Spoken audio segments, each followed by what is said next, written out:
आज हम जिस कहानी को एक्सप्लेन करने जा रहे हैं वो सिर्फ एक फिल्म नहीं बल्कि एक ऐसा डरावना सपना है जहां पूरी दुनिया धीरे धीरे पानी में डूब रही है और इस तबाही के बीच एक माँ और उसका छोटा सा बेटा अपनी जान बचाने की कोशिश कर रहे हैं।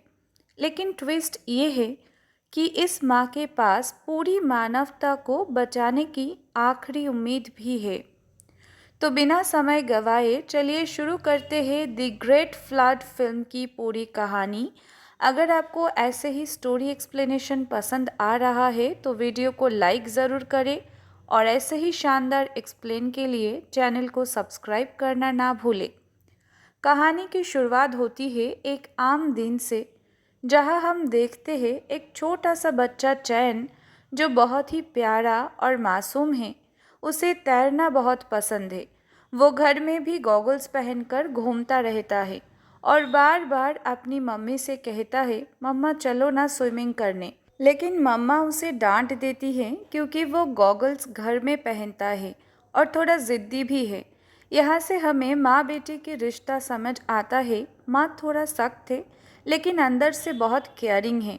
धीरे धीरे बाहर मौसम बदलने लगता है। बारिश शुरू होती है लेकिन ये कोई साधारण बारिश नहीं है। ये रोकने का नाम ही नहीं लेती। पानी इतना बढ़ जाता है कि सड़कों पर नदी बहने लगती है और बिल्डिंग के अंदर भी पानी घुसने लगता है। लाउडस्पीकर पर अनाउंसमेंट आता है, निचली मंजिलें पानी में डूब चुकी है, सभी लोग ऊपर आए। यहाँ से कहानी का टोन बदल जाता है। अभी एक सर्वाइवल थ्रिलर बन जाती है। मम्मा तुरंत समझ जाती है कि अब रुकना खतरे से खाली नहीं है। वो चैन को लेकर ऊपर भागती है। सीढ़ियों में अफरा तफरी मची हुई है। लोग चिल्ला रहे हैं, धक्का दे रहे हैं, कोई किसी का नहीं सुन रहा। यह फिल्म एक सच्चाई दिखाती है, जब जान पर बात आती है तो इंसान का असली चेहरा सामने आता है। इस भागदौड़ के बीच चैन बहुत डर जाता है। वो अपनी मम्मा से कहता है कि उसे वो हादसा याद आ रहा है जब उनकी कार पानी में गिर गई थी और उसके पापा की मौत हो गई थी। ये सीन बहुत इमोशनल है क्योंकि चैन पहले से ही पानी से डरा हुआ है और अब वही डर फिर से सामने आ गया है। मम्मा उसे शांत करने के लिए उसका फेवरेट गाना गाने की कोशिश करता है लेकिन अंदर से वो भी टूट चुकी है। इसी बीच मम्मा को एक कॉल आता है जो कहानी को पूरी तरह बदल देता है।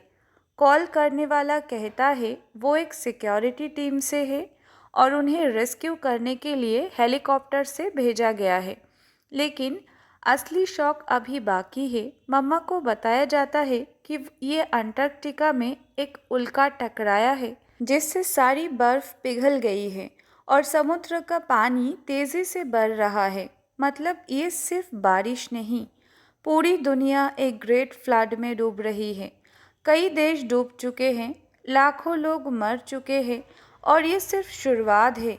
अब कहानी में आता है सबसे बड़ा ट्विस्ट। मम्मा एक साधारण महिला नहीं है, वो एक एआई इमोशन इंजीनियर है। उसे बताया जाता है कि इंसानों की नई नस्ल बनाई जा रही है जिसमें शरीर तो तैयार है लेकिन उसमें भावनाएं डालना बाकी है और ये काम सिर्फ वही कर सकती है। अब मामा के सामने सबसे बड़ा सवाल खड़ा होता है, क्या वो अपने बेटे को बचाए या पूरी मानवता को। इस कहानी का सबसे पेनफुल कॉन्फ्लिक्ट है। वो बाहर से मजबूत दिखती है लेकिन अंदर से टूटी हुई है। मम्मा और चैन ऊपर की तरफ बढ़ते हैं लेकिन रास्ता आसान नहीं है। पानी लगातार बढ़ रहा है, लोग घायल हो रहे हैं, कुछ लोग बेहोश पड़े हैं। हर कदम पर मौत का खतरा है। रास्ते में हमें दो तरह के लोग दिखते हैं, एक जो दूसरों की मदद कर रहे हैं, दूसरा जो सिर्फ खुद को बचाना चाहते हैं। फिल्म यह हमें दिखाती है कि इंसानियत और स्वार्थ दोनों साथ साथ चलते हैं। आखिरकार वो छत के पास पहुंचते हैं जहां हेलीकॉप्टर उनका इंतज़ार कर रहा है। वहां पहले से ही बहुत भीड़ है, हर कोई चढ़ना चाहता है, जगह बहुत कम है। अब असली संघर्ष शुरू होता है। चैन अपनी मम्मा को कसकर पकड़ लेता है और कहता है, मम्मा मुझे छोड़कर मत जाना। यह सीन दिल तोड़ देने वाला है क्योंकि मम्मा जानती है कि उसका मिशन बहुत बड़ा है, लेकिन उसका बच्चा उसकी सबसे बड़ी कमज़ोरी है। अब सवाल ये है, क्या वो हेलीकॉप्टर में चढ़ पाएंगे? क्या मम्मा अपनी मिशन को चुनेगी या अपने बच्चे को? और सबसे बड़ा सवाल, क्या मानवता बच पाएगी? कहानी वहीं से आगे बढ़ती है जहाँ चारों तरफ पानी ही पानी है। बिल्डिंग डूब रही है, लोग जान बचाने के लिए भाग रहे हैं। इसी बीच चैन की हालत बहुत खराब हो जाती है। उसे तेज दर्द हो रहा है और दवाई की ज़रूरत है। उसकी माँ खुवाना घबराई हुई है, लेकिन हार नहीं मानती। अब हमें कहानी का सबसे बड़ा ट्विस्ट पता चलता है। चैन कोई इंसान नहीं, बल्कि एक इमोशन इंजन है, यानी एक ऐसा आर्टिफिशियल बच्चा जिसमें इंसानों जैसी फीलिंग्स डाली गई है। कुछ लोग खुवाना से कहते हैं, तुम इसे रिसेट कर सकते हो, नया बच्चा बना सकते हो, लेकिन खुवाना के लिए वो सिर्फ एक मशीन नहीं, उसका बेटा है। अब कहानी एक बड़े कॉन्फ्लिक्ट में बदल जाती है। एक तरफ है सिस्टम जो चैन को सिर्फ प्रोजेक्ट मानता है, दूसरी तरफ है माँ जो उसे अपनी ज़िंदगी मानता है। खुवाना का दिल और दिमाग दोनों अलग अलग दिशा में जा रहे हैं। कुछ देर के लिए बारिश रुक जाती है, सूरज निकल आता है, सबको लगता है कि खतरा टल गया है। चैन खुश होकर कहता है, मम्मा आज मैं पूरा दिन आपके साथ बिताऊंगा। ये सीन बहुत ही इमोशनल है क्योंकि पहली बार हमें लगता है शायद सब ठीक हो जाएगा। एक आदमी अपनी कहानी बताता है, उसकी माँ उसे बचपन में छोड़कर चली गई थी और वो आज तक उस दर्द को नहीं भुला पाया। वो कहता है, बच्चे ऐसे यादें कभी नहीं भूलते। ये सुनकर खुवाना अंदर से टूट जाती है। अब असली खतरा सामने आता है। डाविन सेटर चैन को लेने वाला है क्योंकि वो उनके रिसर्च के लिए बहुत ज़रूरी है। और यहीं पर एक बड़ा खुलासा होता है। एक विशाल उल्कापिंड पृथ्वी से टकराने वाला है और कुछ ही समय में पूरी दुनिया खत्म हो सकती है। अब साइंटिस्ट बताते हैं उन्होंने दुनिया भर से कुछ लोगों को चुना है और रॉकेट्स के ज़रिए उन्हें बचाया जा रहा है। उनका प्लान है एक नई मानव जाति बनाना जो पहले से ज़्यादा एडवांस्ड हो, और इसमें ज़रूरी है इमोशन इंजन चयन, क्योंकि वही इंसानों में भावनाएं डाल सकता है। अब जो प्लान बताया जाता है वो बहुत खतरनाक है। एक माँ को सब्जेक्ट बनाया जाएगा, उसके बच्चे को उससे अलग कर दिया जाएगा, फिर देखा जाएगा कि वो उसे ढूंढ पाती है या नहीं। अगर माँ सफल हुई तो मानव जाति बच जाएगी, अगर नहीं तो सब खत्म।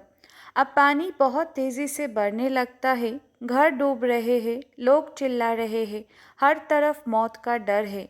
खोवाना और चायन ऊपर की मंजिल पर भागते हैं। चैन अपनी माँ से कहता है, आप मुझे हमेशा छोड़ देती है। ये सुनकर खुवाना टूट जाती है। उसे एहसास होता है कि सच में उसे खोने वाली है। अब एक हेलीकॉप्टर आता है, लोगों को बचाने के लिए सबको छत पर बुलाया जाता है, लेकिन तभी चैन अचानक गायब हो जाता है। कोवाना पागल हो जाती है, वो हर किसी पर शक करती है, चिल्लाती है और कहती है, मेरा बच्चा मुझे वापस दो। उसे लगता है किसी ने उसे जानबूझकर ले लिया है। अब हालात और ख़राब हो जाते हैं, बाहरी दुनिया ख़त्म हो रही है, अंदर एक माँ सिस्टम से लड़ रही है। साइंटिस्ट उसे समझाते हैं ये मानव जाति के लिए ज़रूरी है, लेकिन खुवाना के लिए उसका बच्चा ही उसका दुनिया है। अब टाइम बहुत कम है, 15 मिनट में उल्कापिंड टकराने वाला है और सब खत्म हो सकता है। हर सेकंड की कीमत है। अब कहानी अपने सबसे बड़े सवाल पर आ जाती है, क्या खुवाना अपने बच्चे को ढूंढ पाएगी या उसे इंसानियत बचाने के लिए खो देगी। कहानी आगे बढ़ती है एक छोटे बच्चे जीशु से, जो एक कमरे में फंसा हुआ है और डर के मारे रो रहा है। तभी एक औरत उसकी आवाज़ सुनती है और उसे बचाने की कोशिश करती है। वो उसे दिलासा देती है, डरो मत, मैं वापस आऊँगी। लेकिन यहाँ एक बड़ा ट्विस्ट आता है। वो औरत खुद कहती है कि शायद मैं यहाँ से जिंदा बाहर नहीं निकल पाऊंगी, और वो यीशु को अपने बेटे चैन के बारे में बताती है। अगर तुम्हें मेरा बेटा मिले तो उसे बता देना कि उसकी मम्मा उसे ढूंढ रही है। ये सीन बहुत इमोशनल है क्योंकि वो महिला खुद मौत के खतरे में है, लेकिन उसे अपने बच्चे को चिंता है। महिला बताती है कि जब वो लिफ्ट में फंसी थी तो उसने कुछ लोगों की आवाज़ सुनी। वो लोग एक बच्चे को सवाल कर रहे थे, तुम्हारी मम्मा कौन है, तुम कहाँ रहते हो, पासपोर्ट क्या है। इससे साफ पता चलता है कि कुछ खतरनाक लोग बिल्डिंग में घूम रहे हैं जो बच्चे को इस्तेमाल कर रहे हैं या उन्हें नुकसान पहुंचाना चाहते। अब कहानी का टोन और डार्क हो जाता है। कुछ बदमाश लड़के एक घर में घुसते हैं और वहाँ बहुत गंदगी और हिंसा का माहौल दिखता है। अन्ना और बाकी लोग एक बदमाश को पकड़ लेते हैं और उससे पूछते हैं, तुमने मेरे बच्चे के साथ क्या किया। वो डर के मारे कहता है, हमने कुछ नहीं किया, बस थोड़ी मस्ती की और उसे छोड़ दिया। लेकिन उसकी हालत देखकर लगता है कि वो सच नहीं बोल रहा। अब पूरी कहानी का फोकस हो जाता है चाइन पर। उसकी माँ उसे ढूंढने के लिए पागलों की तरह भटक रही है। दूसरे लोग कहते हैं, हमारी टीम उसे ढूंढ लेगी, लेकिन माँ को भरोसा नहीं है। मुझे खुद अपने बेटे को ढूंढना होगा। यहाँ एक माँ का दर्द साफ दिखता है जो किसी पर भरोसा नहीं कर सकती। अब कहानी हमें अतीत में ले जाती है जहाँ हम देखते हैं चैन अपनी मम्मा के साथ खुश है, ड्राइंग करता है और अपनी माँ से बहुत प्यार करता है। लेकिन फिर एक डरावनी बात सामने आती है। चाइन बार बार 6 साल का ही रहता है और बार बार गायब हो जाता है। यहाँ से कहानी में साइंस और एक्सपेरिमेंट का एंगल आता है। अब सबसे बड़ा ट्विस्ट आता है, पता चलता है कि ये सब एक एक्सपेरिमेंट का हिस्सा है। माँ और बच्चे की यादों को निकालकर एक लैब में इस्तेमाल किया जा रहा है। उनका मकसद है इंसानी भावनाओं को फिर से बनाना और शायद दुनिया में इंसानों की नई शुरुआत करना। यानी ये सिर्फ एक बार नहीं है, बल्कि एक पोस्ट ऑप्टिमिस्टिक दुनिया ख़त्म होने के बाद वाला सिचुएशन है। अब एक बहुत इमोशनल सच सामने आता है। चाइन इसलिए छिपा है क्योंकि उसे लगता है कि उसकी माँ उसे छोड़कर चली गई, लेकिन असलियत ये है वो अपनी माँ का इंतज़ार कर रहा है। वो चाहता है कि उसकी मम्मा आए और उसे ढूंढे। ये सीन दिल तोड़ देने वाला है। माँ को याद आता है कि जब भी चैन डरता था वो अलमारी में छिप जाता था, और अब आखिरी उम्मीद है, तीसरी मंजिल का आखिरी घर। उन्हें पूरा यकीन है कि चैन वही छुपा है। अब आता है सबसे इमोशनल सीन।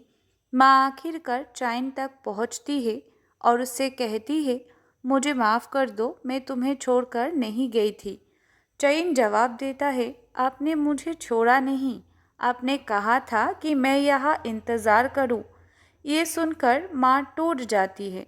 यहाँ पर दिखाया जाता है कि बच्चे का प्यार कितना सच्चा होता है।